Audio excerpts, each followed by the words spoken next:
You think I was just only going to do one?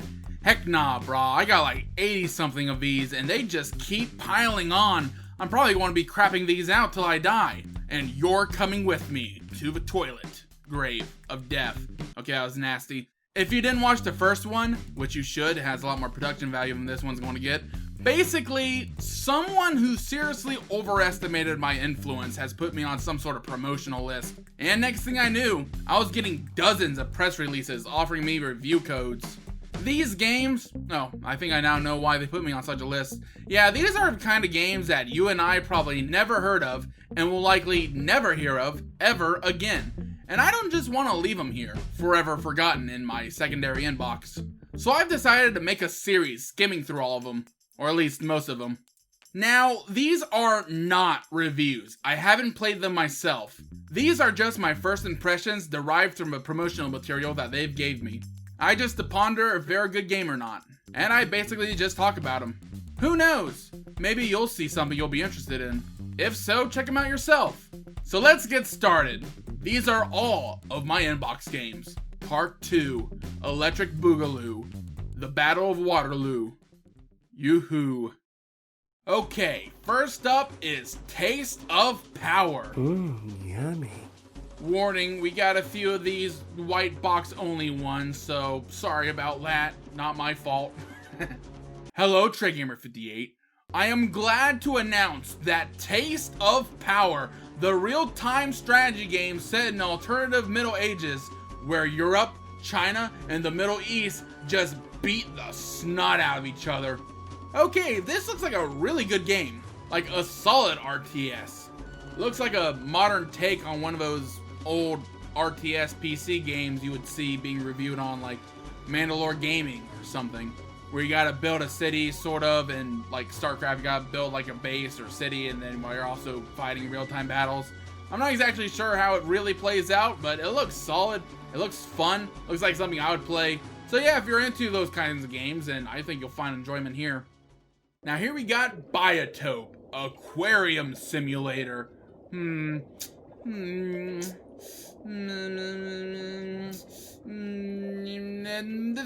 Fishies. Now here's a cool one, Phantom Gear for the Sega Genesis. Yes, one of these kinds of retro projects, and boy, it looks nice. You play as this green hair, big hand girl who gotta go around acting like Mega Man X up in here in this 16-bit game that really looks more 8-bit, but it looks really awesome. I love the sprite work and the animations. It looks really good, and it's kind of cool to see this running on an actual, and is this seriously going to work on an old kind of 16-bit color? I like it. It's very plucky, pastel, and it just looks nice. It looks awesome to play, and I like these character designs. So yeah, Phantom Gear, if you like those old school hard shoot 'em platformers, I'd say keep your eye on this one. Who knows, it could have already released, but I didn't see something yet. I just saw a trailer and a Kickstarter.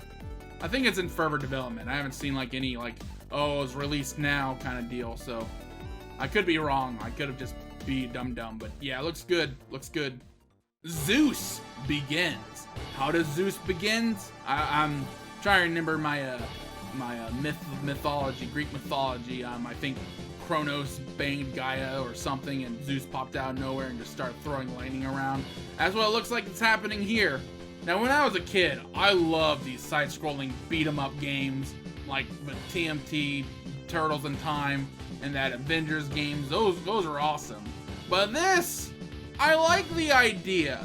It just looks flat. I hate to say, and the animations and the just hit confirms, it just looks plain and unsatisfying to play. I hate to say it. But other than that, I think it looks cool. I like how Zeus looks like he's freaking going Super Saiyan. So yeah, if you like Greek mythology and wants to see it in a somewhat seeming subpar beat 'em up style pixel art kind of deal, then I guess check it out. It looks pretty cool. I love the idea still. Next we got Crystal Defense. What are we defending? Are we defending crystals or are we defending against crystals? That's the question. Looks like you shoot a lot of bugs with your little sniper assault rifle thing and just build a bunch of turrets. It's a good first-person tower defense hybrid game. It looks cool. It looks like you're stuck with this one gun, but maybe you can mod it. It looks like it's just has like 2 functions: spray and pray and sniping. I don't know. It looks like a good game. It looks functional.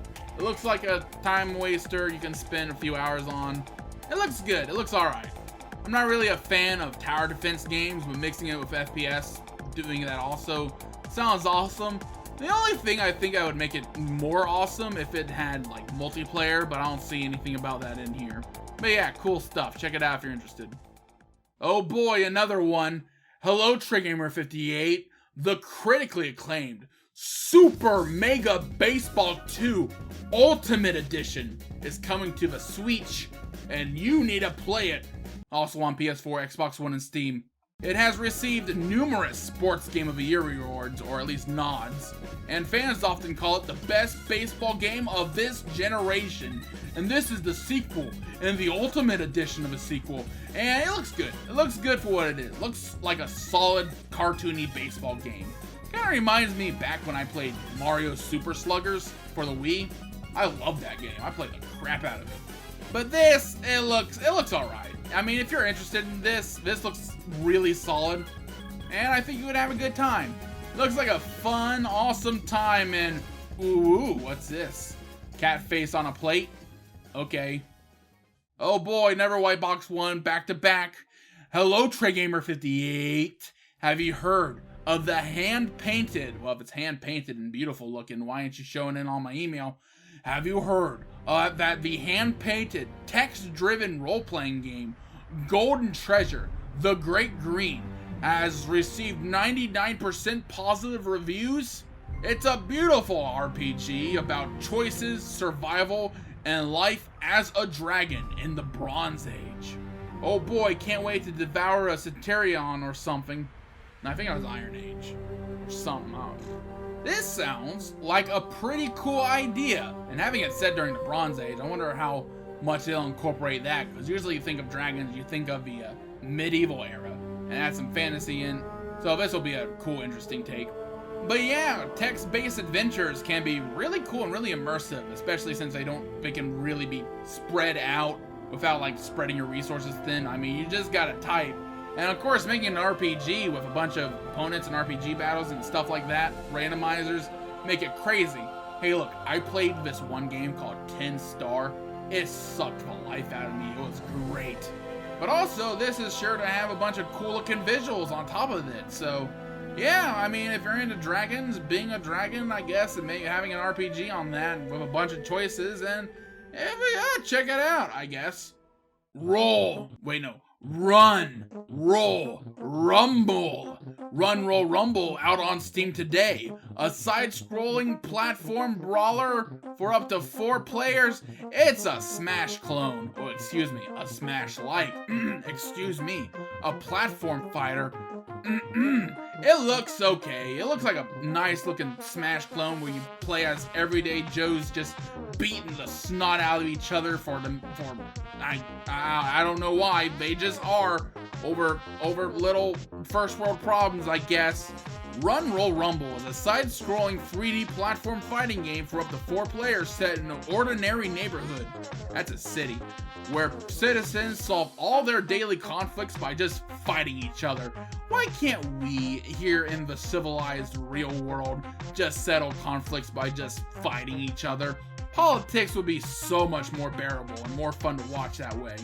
I mean, yeah, it looks good. It looks kind of lame. There's a health bar that goes down with, and it looks like basic combos. Question: can I wave dash? Being able to wave dash or doing some sort of equivalent tech is the real difference between a Smash-inspired game and a ripoff. Hey, I don't make the rules. Them's just facts. Emma, Lost in Memories, a little indie game about a little girl gotta do some super hard platforming where everything she touches become a fading memory. I'm picking up strong Celeste vibes, except little lower quality based. So if you like that game, here's something else you could check out. Looks a lot simpler in the mechanics. Looks like it kind of plays like Super Meat Boy, except now you're playing as super not meat little girl. It looks fun. It looks fun. It looks fun. Check it out if you think. Scriptum, the first AR escape room for your iOS and Android. Find your way out of a space-themed escape room. Yay! Now look, I'm gonna be honest with you. I do not care for escape rooms, and I also do not care for AR games. But honestly, this looks like it's using AR, augmented reality, for like, instead of using it to scan your room or your surroundings and using that to play, it looks to be more so using it like VR would, just using the motions from your camera, at least from what I see. If it just uses the AR like that, just as motion tracking, then they probably should have also marketed this as a VR game. Like, oh yeah, single moms, bust out the Google Cardboards. Okay, here's a interesting one. The Historical Adventures of Daniella. Yes, that is the logo. Why? Because this seemed to be like a class project for a bunch of 10-year-olds learning how to code and stuff like that. Now, I hate to be that guy, but yeah, this looks not that good, but it's impressive for a 10-year-old class. Way better than I could do right now. Gotta start somewhere, and it looks solid, looks expansive, but I'm not really is it free? My throat. But it's free, and it's open source. I probably wouldn't call it the best indie game, but it's nice that people are learning. Looks like an interesting project, I like it. Though I can hardly understand or read anything, at least in this trailer, because it's all in Spanish. And not just Spanish. Spaniard Spanish. I'm more familiar with Mexican Spanish. The real Spanish. Yeah, but yeah, I guess check it out if you want to see what a bunch of young coders, future coders got cooking up. It's really cool. I wish I could have gotten to a class like this when I was younger. Alright, next we got Renzo Racer. And this, I can't believe this, really. So much freaking ripoffs today. Do they really think that they can overtake the masterpiece that is Garfield Kart? Haha, haha, overused joke. But yeah, it's an interesting little kart racer. I guess if you like those games and want more Mario Kart-like action, this is another option, I guess. It looks alright. It looks kind of fun. Got all your little nice creators in there. Yep, it's a kart racer. It's got like 16 characters and 20 tracks. So, yep. Next, we got Die Young. And, yep, this reminds me of Far Cry 3. And also The Forest and some other inspirations. Looks more horror-centric. Seems like there's some sort of Luddite cult acting or environmental, I don't know. It looks fun. If you like these kind of survival games and something else that's sort of like Far Cry 3, I guess, it looks good. Let's see, stay alive, equip and fight, explore, and escape, and stuff like that. You got big guys with giant axes and other stuff. You can set people on fire. It looks like a good, well-rounded game. Check it out and see if it lives up to what it's promising. BB, Hell of Men, Blood Brothers, which is a World War III NATO versus Russia war-themed RTS. This fog of war is pretty intrusive, but it looks really cool. Build a force up from scratch and then fight as or against Russia, or there's some. It looks good. The title, Hell of Men, Blood Brothers, gave me more of a World War II vibe, or at least Vietnam War. Well, yeah, it looks cool. Looks like a fun little game. Got cool little assets, and yeah, if you like RTSs, and it's a thing, except it's modern instead of medieval and blasted stuff. Next, we got Inside the Park VR, which at first I thought was like a theme park or nature park exploration simulator, but no. This is the next generation virtual baseball sim. Yep, with realistic physics and optimized for the Valve Index. Yeah, I don't have a VR headset on virtue that it's expensive as crap. But if you have one, and if you like baseball, then I guess this is good. It doesn't look like you can actually like play baseball the game. This looks like more so you can practice your swinging and hitting and catching and stuff like that, all inside the safe confines of your home. So yeah, as said, if you have VR headset and you like baseball, then you probably already have this and already knew about it. But yeah, 2 baseball games in 1 video. Man, I'm probably covering too many games to be honest. And lastly, we got Mashinky, which is a train tycoon game where it's set in like, I guess 1930s, 1920s, 1940s, where you gotta train things up in Europe, and it looks cool. As said, I like city building stuff, and this looks like it also has that. Build yourself a little town, build yourself a train empire on a procedurally generated map. It looks fun. I like this. It's also grid-based, so it makes that kind of easier. It looks good. It looks really good. I'd play this. And also, from a trailer and stuff I'm showing you, it's expanded into the road empire. So you can also, I guess that's where the city building comes in, where you also got to build roadways and stuff like that. Looks cool. I like it. Also, gotta love this tag in the trailer. Mashinky has seduced me. Ooh, Jan Zelini's creation is going on a rampage. Hide your wife, hide your kids. There we are. That was like, what, 16 of them. Ugh. Can't wait till I don't have to look back. So, I once again implore y'all to check out these games yourselves. Here's the reason why. Remember last episode when I said TechCorp looked to be the one I'd buy and that Space Dance and Triton Survival looked like below meh?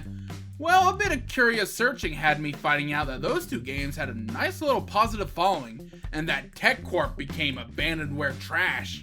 So yes, although I try to be positive, don't be dissuaded if I don't have a positive first impression of a game.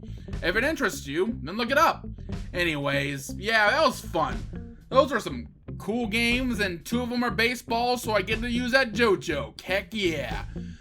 So yeah, I'm TreyGamer58. If you want to see more, then like, comment, and subscribe, and I'll have a nice, never steaming batch of clout chasers next time.